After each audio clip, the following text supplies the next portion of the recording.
Les indices boursiers ne devraient pas retourner sur leur point bas de mars et lourdement rechuter. C'est la conviction de John Plassard. Bonjour John. Hello John. Bonjour David. Thank you for being with us. Non, il parle français. Merci d'être là avec nous, un spécialiste en investissement chez Mirabeau. Déjà un petit mot du rebond qui semble un petit peu, voilà, maintenant avoir fait long feu, enfin rien de grave, mais c'est normal. Vous faites partie de ceux qui, et d'ailleurs vous l'avez écrit, hein, même si au début, il y a quelques jours, on vous prenait un peu moins au sérieux. Il a été trop rapide ce rebond et donc il fallait bien que ça, de nouveau, ça reparte un peu dans l'autre sens, c'est ça, hein? Oui, exactement. Alors on a vu que ce rebond qu'on a depuis la mi-mars était le plus fort rebond depuis 50 ans dans un bear market. Donc on voyait. Mais en même temps, je vous coupe, John, mais on a eu aussi la baisse la plus violente de l'histoire. En 3 semaines, on a fait moins 40. Hein. Donc on est vraiment dans deux extrêmes totales. Donc on avait beaucoup trop baissé. On verra après pourquoi on ne devrait pas revoir les bas de mi-mars. Mais ce rebond qu'on a eu était effectivement le plus violent. Et ça, vous l'avez écrit, c'est parce que c'est facile de le dire a posteriori. Vous l'aviez écrit déjà il y a une dizaine de jours, non? Il y a une semaine. Et au début, on se disait, oh là, il est noir celui-là. Exactement, alors que je suis quelqu'un de très constructif à la base, mais ce qu'il faut voir, c'est que on avait plusieurs. Donc on avait cette violence du rebond, on avait une valorisation excessive. Si vous prenez le MSCI World, on revenait quand même à des valorisations de près de 20 ans. Donc on se disait qu'à ce niveau-là, c'était quand même un peu exagéré.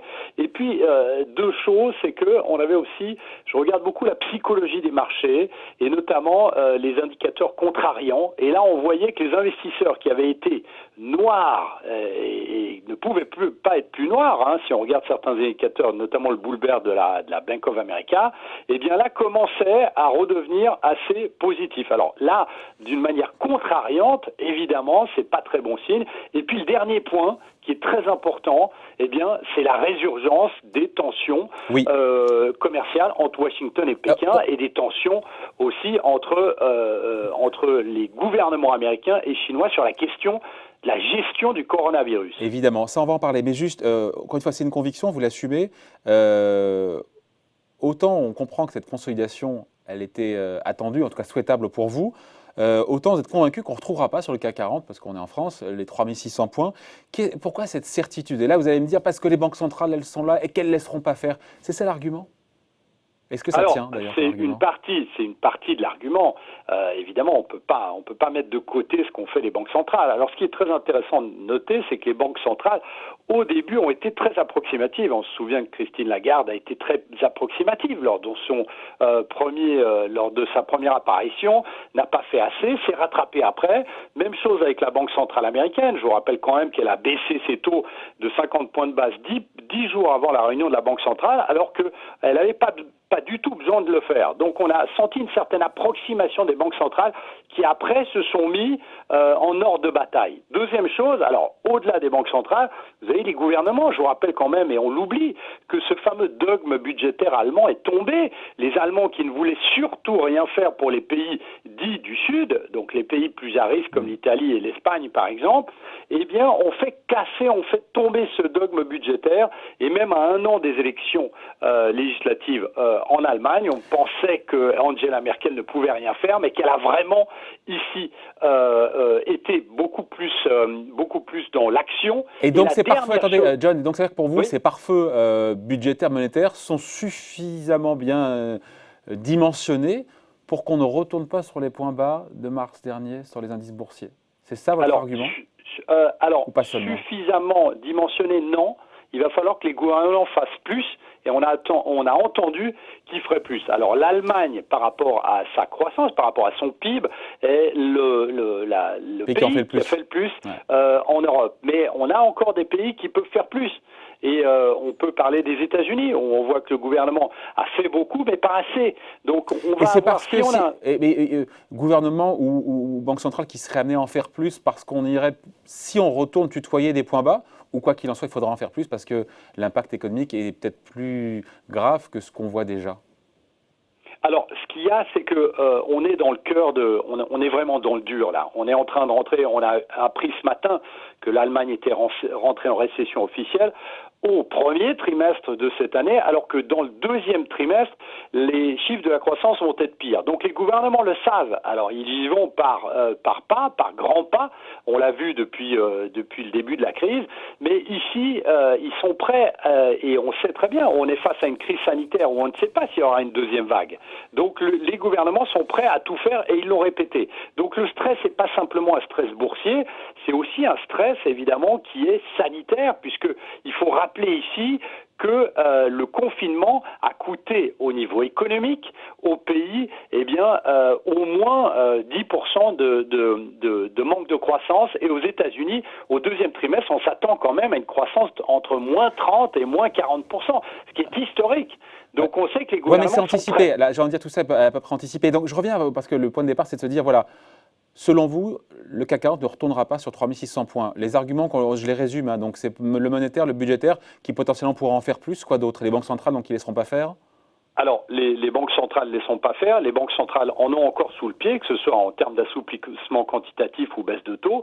Mais ce que vous avez aussi qui est très important par rapport à où on en était il y a un mois, c'est que vous avez les économistes et analystes qui n'avaient pas du tout fait leur travail à l'époque, qui ont enfin baissé leurs estimations. Alors, c'est dramatique en définitive, mais elles ont pris pour l'instant la mesure du drame économique qui est en train de se passer. Et ça, c'est très important pour les marchés, puisqu'on avait vu qu'avant, il n'y a pas très longtemps de ça, on entendait certains économistes qui disaient que la croissance américaine serait sur l'ensemble de l'année dans le vert. Et on voit que depuis quelques semaines, ça a été coupé drastiquement. Ouais, avec Jérôme Powell qui est venu enfoncer le clou en disant clairement, il a douché un peu les attentes quand même, parce qu'il a dit en gros que la reprise serait pas du tout rapide aux États-Unis. Hein. Pour ceux qui croyaient une reprise en V rapide, voilà, c'est clair pour lui, hein, ça prendra du temps. Hein. Mais ça prendra du temps parce que, vous savez, aux États-Unis, vous avez plus de 30 millions maintenant de personnes qui ont fait des demandes d'allocation chômage. Et aux États-Unis, il faut savoir que c'est le secteur des services qui emploie 50 millions de personnes qui a été le plus gravement touché. Donc, oui, mais ceux qui ont été licenciés pourront très bien être de nouveau réembauchés dès que ça repartira. Tout à fait, mais n'oublions pas une chose, c'est que le secteur des services comprend aussi, par exemple, le secteur aérien, qui ne repartira pas tout de suite, le secteur des restaurants, où vous allez avoir des faillites multiples, et évidemment l'hôtellerie et ce qu'il y a et les bars qui sont très utilisés aux États-Unis. Et donc ici, vous ne pouvez pas avoir une reprise en V en termes d'emploi et donc en termes d'économie. Donc c'est normal qu'ils douchent les attentes et c'est normal qu'ils ne jouent pas l'euphorie ici parce que vous imaginez bien que si vous avez une deuxième vague, il ne peut pas retourner son manteau du jour au lendemain. Ouais. Ce qui a plombé, vous l'aviez évoqué, John Plassard, les marchés ces dernières heures, et c'est vrai que ça n'a pas été anticipé, ce sont ces tensions croissantes entre, encore une fois, la Chine et les États-Unis, et Trump, pour le coup, alors on sait qu'il y a beaucoup de... Il est matamor, il dit des choses, voilà, il y a beaucoup de propos à l'emporte-pièce, comme souvent avec lui, mais il a menacé de rompre carrément avec la Chine en laissant entendre que l'accord commercial de début janvier pourrait ne pas être respecté. Il dit carrément qu'il ne voulait plus pour l'instant parler à Xi Jinping.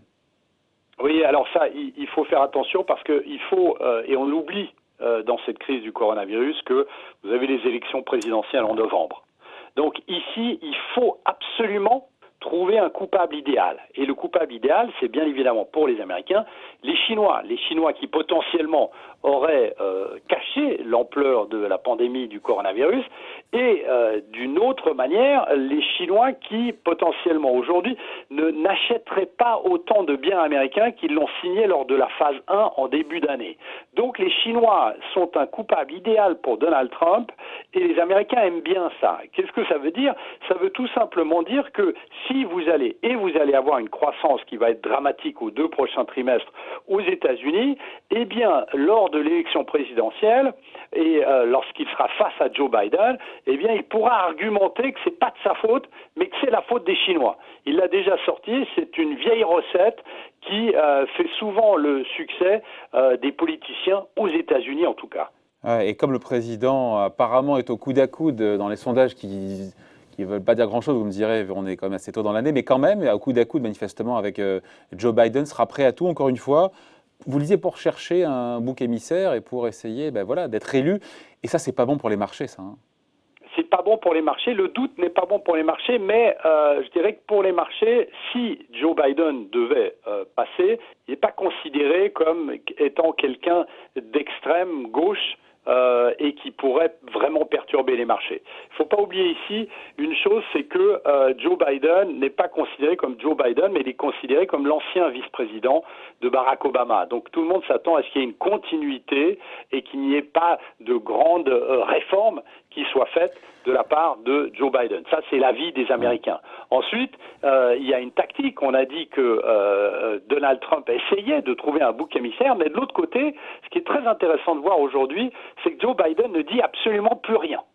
Et il laisse faire, il laisse le président américain s'enfoncer d'une certaine manière dans cette crise, dans cette pandémie, et qui potentiellement lui coûtera sa place, et simplement laisse Donald Trump aller dans une situation qui pourrait être une spirale extrêmement négative pour lui et évidemment qui bénéficierait à Joe Biden. C'est pour ça qu'on l'entend pas actuellement et qui devrait certainement reprendre sa campagne dans les prochains mois, mais pas tout de suite. Mais John, cet accroissement des tensions, encore une fois, entre Trump et la Chine, qui devrait aller crescendo à mesure qu'on va se rapprocher de l'élection et des sondages qui, s'ils ne sont pas en faveur du président américain, c'est comme une nouvelle inconnue dans l'équation pour les marchés. Encore une fois, personne n'avait imaginé qu'on entendrait Donald Trump dire « je ne parle plus à Xi Jinping, on peut tout remettre en cause, on peut même rompre les relations et gagner 500 milliards de dollars au passage ».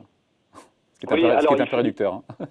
Oui, tout à fait. Mais bon, la majeure partie de ces sorties sont assez réductrices. C'est une autre chose. Mais et erronées.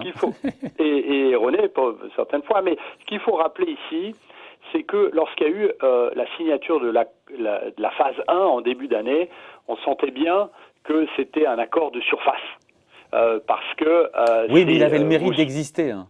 Il avait le mérite d'exister sur des chiffres qui pourtant étaient totalement erronés, puisque il faut rappeler ici, parce que c'est très important, que Pékin était censé acheter pour 200 milliards de dollars de produits américains sur une période de 2 ans comparée à 2017. Mais les chiffres exacts de 2017, personne ne les connaît, puisque c'est un mix des exportations américaines et des importations chinoises qui ne sont pas les mêmes. Donc ici, il y a déjà un flou qui est absolument très important et on savait pertinemment qu'avant la fin de l'année, ça reviendrait sur le devant de la scène. Alors, qu'est-ce que ça va apporter? On se souvient qu'avant l'accord, il suffisait d'un tweet du président Trump pour qu'il y ait une très grande volatilité sur les marchés. Donc évidemment, ce qu'on va avoir durant ces prochaines semaines et ces prochains mois, c'est des très grandes volatilités, puisqu'on imagine mal les Américains et les Chinois maintenant signer cette phase 2 avant la fin de l'année, puisqu'il y avait certaines rumeurs qui allaient là-dedans. Vous vous souvenez qu'il y avait 4 phases. La première avait été signée, la deuxième potentiellement avant la fin de l'année. Mais on imagine mal le président chinois et le président américain se resserrer la main ces prochaines semaines en disant que tout va bien. Donc, John, si je vous suis pour clore, pas de retour selon vous, sauf catastrophe évidemment, sur les 3600 points sur le CAC 40. Possibilité d'aller un peu plus bas, 5-10%, mais pas plus, pour toutes les raisons qu'on a données?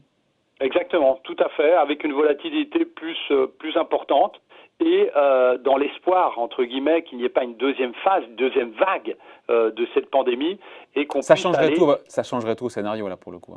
Ça changerait tout au scénario, mais il ne faut pas oublier une chose, et je m'excuse de revenir là-dessus, mais si on prend le mouvement des banques centrales et des gouvernements, on sait qui sont là, qui sont présents. Et il y a 10 jours de cela, il y a une question qui a été posée très importante à Jérôme Powell en lui demandant qu'est-ce qu'on fait de toute cette dette, qu'est-ce qu'on fait de ce bilan de la Fed qui n'arrête pas de croître. Et sa réponse a été très, très nette en disant ça c'est une question qui viendra après. Aujourd'hui, l'important, c'est de sauver l'économie américaine. Et donc, à travers ces paroles, on comprend qu'ils feront absolument tout ce qui est dans le possible, comme avait dit Mario Draghi en 2012, whatever it takes. Ouais. En même temps, les niveaux, on finit là-dessus, il nous reste 30 secondes, mais les niveaux de valorisation, notamment à Wall Street, on est revenu à des niveaux de valorisation d'avant-crise. Ça plaide quand même pour un dégonflement aussi, non ? Oui, mais il faut pas oublier une chose. On parlait de ça en préambule, mais il faut pas oublier une chose, c'est que souvent cette valorisation est concentrée, notamment sur des valeurs de croissance. C'est juste. Et si vous prenez par exemple les GAFA, les fameuses tech américaines, eh bien ici elles pèsent extrêmement lourd dans cette valorisation qu'on a dans les indices. 22% du S&P. Exactement, 22% du S&P. Donc on peut imaginer que ce ne soit pas dramatique, en tout cas sur le moyen terme, parce que on a vu que après le rebond de mi-mars, eh bien les investisseurs s'étaient focalisés sur les valeurs de croissance et les valeurs avec un bilan sain. Donc ça pourrait continuer au-delà de cette valorisation qui pourrait, pour ces 5 valeurs aux États-Unis, être un petit peu excessive. Bon, merci d'avoir mouillé le maillot, John Plassard. Attention, si on retourne à 3006, on va vouloir sortir cette vidéo, vous serez très mal. Hein, mais bon. Ah oui, et je reviendrai pour Tous les 15 jours, il est chez nous, il est sur Boursorama. Merci John Plassard, donc Merci. spécialiste en investissement chez Mirabeau. Bonne journée, bye. À bientôt.